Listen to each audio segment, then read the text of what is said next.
Welcome. Be sure to hit the subscribe button for more great read-alouds. Enjoy the story. Nanobots by Chris Gall.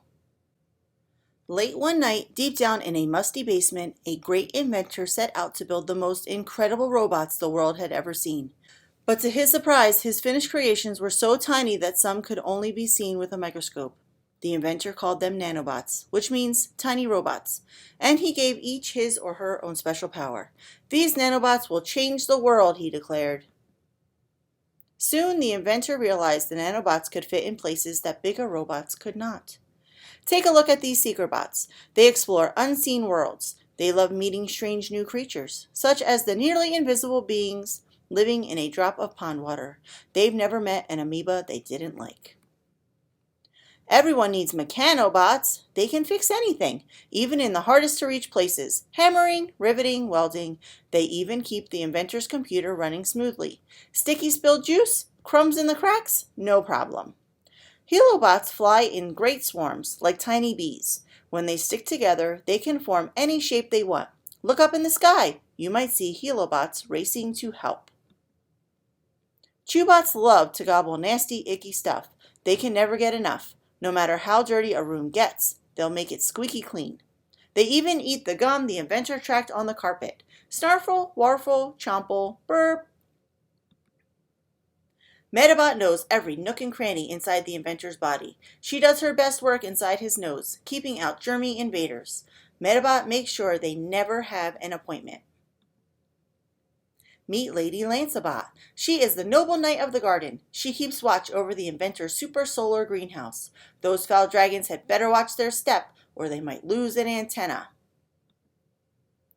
If you're afraid of the dark, never fear. Gardobots will watch over you. They use force fields to keep any bedroom safe from goblins, monsters, and under the bedders. Pleasant dreams, everyone! Hey, who ate the last of the cookies before bed last night? This is a job for Binobot.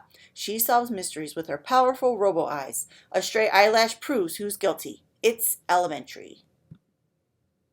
Good luck finding a nanobot. They're the smallest of them all. They live in a world so miniature you'd need a very powerful microscope to see them. They're the best construction workers in the universe. They can build a car made from water and a house made from air, but they still like to play games too.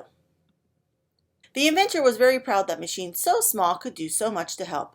It's time to share the nanobots with the world, he thought, and put them in a nano-sized box he'd made just for them. The nanobots will amaze them all, he cried. Then he carried them to a very important show.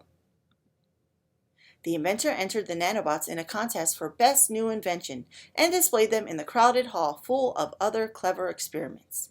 But towering over the nanobots was the most giant robot they had ever seen. The little machines began to feel very, very small.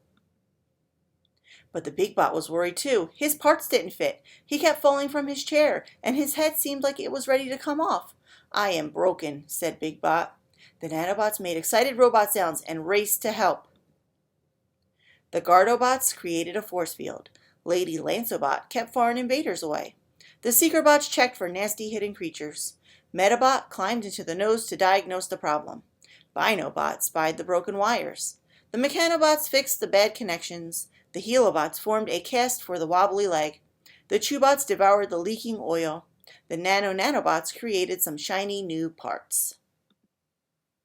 Big Bot hadn't just been repaired. He didn't just look brand new. He stood taller than ever. And he looked truly awesome. The judges were amazed. When they approached the nanobot display, the great inventor exclaimed, "Ta-da!" The judges squinted their eyes, raised their eyebrows, and scratched their heads. The box seemed to be empty. The nanobots were too small to be seen, but they were proud to have done their job so well. The big bot was very grateful. When he won the prize, the nanobots received an even better reward, the huge smile on his face. It made them very happy, even if the smile was made of tape. And though the great inventor was disappointed that the nanobots didn't win, they built him something that made him feel much better. But suddenly, they realized they had a problem. Metabot was still stuck inside Metabot. Luckily, Metabot knew just where to tickle. And Big Bot sneezed with a mighty mechanical roar. And the next day, the nanobots learned that even greater adventures lay ahead of them. They were small, but right now they were feeling very big.